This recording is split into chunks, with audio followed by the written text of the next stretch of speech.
Hey everyone, I'm Grant, this is Jacob, and welcome back to the channel. Today we are hopefully fixing my LJ Rubicon. Back in March, I tried swapping shocks onto it off of my diesel swap TJ Wrangler. I was just going to put the shocks from it on my LJ, and we couldn't get the shocks off. We've actually cut one shock in half, we've broken all the upper mounts for the rear shocks, and I can't remember if we've actually done anything with this one, but we've probably broken it too. So today, because we're still having so many issues with my diesel swap TJ, we're going to pull the wheels off of it, we're going to pull the Fox shocks off of it, if we can get the current shocks off of the LJ, so that is the goal. So we're going to get to it. Oh, you want to see how bad this is right now?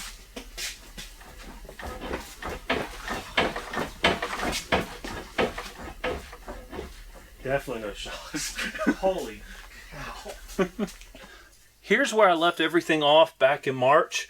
I was able to get the bottom half of the shock off. We actually cut it in half because we tried, I don't know if you're going to be able to see this, we tried grinding it smooth on two sides to get it with some vice grips to get this nut off it. And it kind of worked, and then it got jammed up again. And no matter how tight we made the vice grips, we could not get the nut off. So what I'm now going to do is get a piece of metal, weld it to this, so I can get some leverage on it and hopefully get this removed. If I can get this removed, it's going to be just so much easier to get the rest of this done. So while I'm doing this, Jacob is working on the other side. So yeah, we're going to get to it. I have welded this bar to what remains of the shock, so now hopefully I can rotate this and get some leverage to undo this bolt. The welding didn't work. The bar broke right off because it's soft metal and not enough carbon. But I used the weld to hold the vice grips, and then I just wrung off the top of the threads. With the old shock finally removed, we can now focus on replacing this sway bar end link. Now, you can't tell it right now, but this is separated from this. So when I go to full droop, this just falls out, so basically this front sway bar is completely disabled. So we are going to replace it with this. So I'm going to get to it.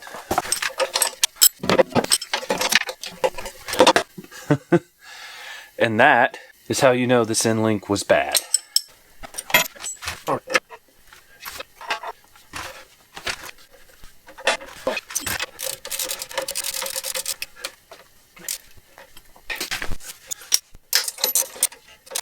I'm going to try installing this without lowering the axle. I'm going to end up lowering the axle, but I'm going to try. Yeah, no way. There's no way. Okay. I'll be right back.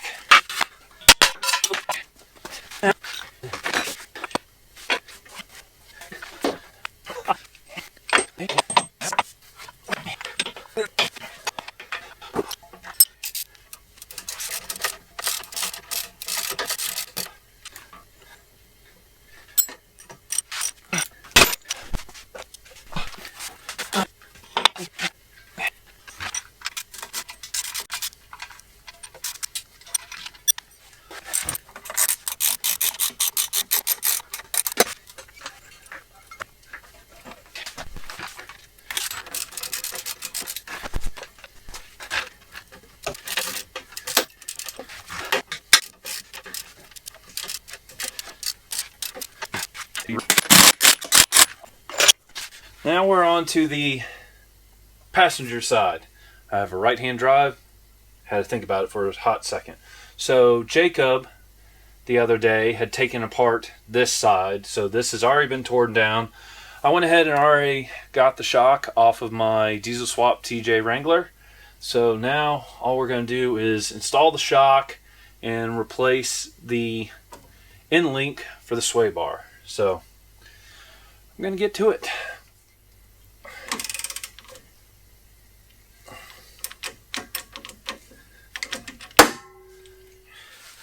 Alright everyone, this is an air hammer. I'm working with some really tight spaces and I'm trying not to remove my fuel tank. So I'm not really going to show this because I don't have enough room underneath here to mount the camera where you can see it and it won't get in my way, but I'm going to be using this to hopefully hit the frame nuts out so I can just use regular nuts to reinstall the rear shocks. So see you in a bit. It's a few days later. My LJ Rubicon has been fighting me. I don't know what I've done. I don't know why it's upset with me, but it is fighting me. I've done all this work to my TJ Wrangler, my right-hand drive, and it has never given me the problems that I've been running into with this Rubicon. So I tried the air hammer. That did not work. I tried that for a good 2 hours. It did nothing. So I went about trying to remove the fuel tank. This sucker right here. And that has been one of the most difficult things in the world. So, tech tip on the quick disconnect fuel lines if you have a 2005 or 2006 TJ Wrangler, because the earlier ones have a different style of disconnect. Zip ties. Get a tiny little zip tie and zip tie the tabs so you can pull on the line. The first one came off within like 5 minutes. The second one took me a day of cleaning it out, zip tying it, tugging on it, and I finally got to the point where I just started disconnecting everything else and started lowering the tank so I had better access. So, with the tank now lowered, I'm going to take care of all the surface rust that my Jeep has, because I live on the East Coast, so of course there is rust. So I'm going to do that for the next couple hours, and then I'll look into figuring out how I'm going to remove the welded nuts on top of my frame to figure out how I'm going to fix all this. So I'm going to get back to it. All right, everyone. It has been several hours of cutting, drilling, grinding, cleaning. I have gotten all the rust repaired on the underside of my Rubicon. I tried drilling out the stuck bolts. I got pretty far, but once I got into the nut where it was stuck on top of the frame, all my drill bits failed. I went out and bought more drill bits. I tried drilling slower. Shout out to Ted. He gave me some really good advice and it helped, but I still just couldn't drill through everything. So I came up with this solution. So I normally don't do handheld, but give me a sec. All right, everyone. I have grinded everything down to bare metal. I have painted everything with rust reformer. So what I did was I got some grade 5 hardware that just barely fit into the hole. I grounded off the edge so I could gently tap them in, and then I welded these grade 5 bolts into the frame. Now this is tape over it, so I wasn't going to gum up the threads when I go to install my Fox shocks on the rear end. And I've done this on both sides. Here, let me turn the light. There we go. So I've done a ton of rust repair. I've cleaned all the metal so there is no rust. I've been spraying it with whatever paint I have. But yeah, that is all I'm going to be doing this evening. So I will see you tomorrow when I go to reinstall the gas tank, because I'm going to do that before I install the shocks, because I have a feeling installing the gas tank before the shocks is going to make my life a lot easier. So see you soon. All right, everyone, we are on the final stretch. I pulled the rear shocks out of my right-hand drive TJ Wrangler, and we are going to install these on my LJ Rubicon, and then my LJ Rubicon will be fixed. Now, when we go to install them, I'm going to be installing this copper-based anti-seize onto them. And I want to thank one of my viewers, Ted, for sending this to me and telling me to use this, because I really don't feel like ever fighting seize bolts again. I'm going to start using this on everything. So the other thing I do want to say, the gas tank fought me. I got it in, I bolted it up. I could not get, I believe it was the fuel return line disconnect to reconnect. I ended up having to take it apart. There is an O-ring. The O-ring fell out. I had to get the O-ring resituated, and then I had to clean the plastic tabs and everything around it really well. I took some brake parts cleaner and sprayed it and wiped it all down, and it finally went back together. I have not filmed a lot of the stuff I have been doing. I have now been working on my LJ Rubicon probably a good 4 or 5 days this week, and I'm to the point where I just need it done. And anyone that's ever tried filming while doing automotive work knows filming just slows you down 100%. So I have skipped a lot of stuff. I've done a lot of rust repair. I've done a lot of other things to make my LJ run better. But now I'm going to get the shocks on. We're going to get the bigger wheels on.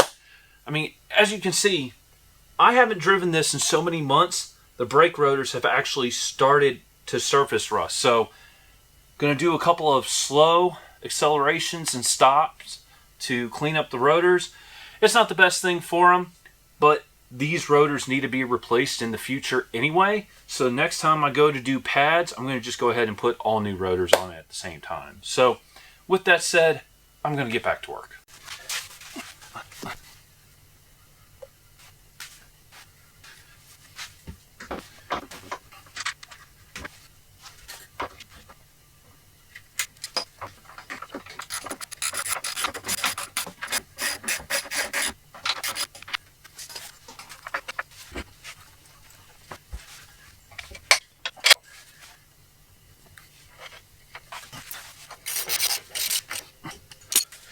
Okay, one side down, one to go. It's going to be a carbon copy of what I just did, so I'm just going to turn off the camera and get it done. So, see you in a bit. It's done. It's back together. I finally have all the shocks replaced on my LJ Rubicon. I put Fox 2.0 shocks on it. I put the bigger wheels and tires off of my right-hand drive TJ Wrangler on it. I'm doing that to hopefully lower the RPM at highway cruising speeds. Because I have 410 or 411 gears, it screams going down the interstate. And above about 2,500 RPM, my exhaust just gets really loud. It has kind of a drone to it, so I'm kind of hoping to eliminate that. But what I'm going to do real quick is actually go take a shower because I am disgusting. I'm going to change to some clean clothes, and then we're going to take it out for a test drive, see how it does. So, see you soon. Alright everyone, so first test drive kind of failed because I made a little bit of a mistake. And that mistake was that I forgot that I put a body lift onto my orange Wrangler to clear the bigger tires. And I don't have a body lift on my LJ Rubicon. So, I've reinstalled the original wheels and tires. Lo and behold, it drives great. Having a front anti-sway bar that actually works is amazing. And I can say these Fox shocks, even though they are a little stiff right now, I can tell the further and further I drive it, the better and better they feel.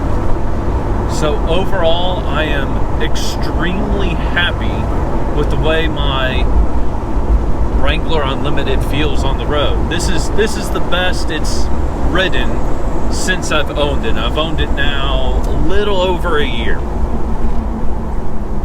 So I should have fixed this months ago, but I really didn't know how to get the shocks off. And I want to give a huge shout out to Jacob for helping me get the front shocks off. We had actually tried doing it months ago and we couldn't get them off. We tried everything. And for whatever reason, this time around, we were able to get them off.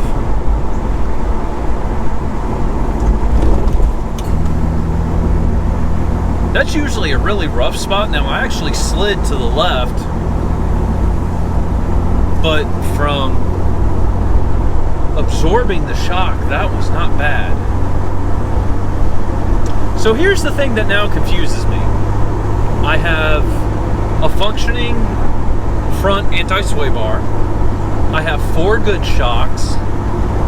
I have never been a fan of the transmission in my LJ Rubicon, and I'm now finding this easy to shift. I still think it's in 3rd when it's in 5th. That hasn't changed. But overall, I'm loving the way this feels. You can kind of take a corner now and feel like you have a lot of control. It shifts so much smoother. I just would have never predicted doing shocks in a front anti-sway bar would make it feel this much better.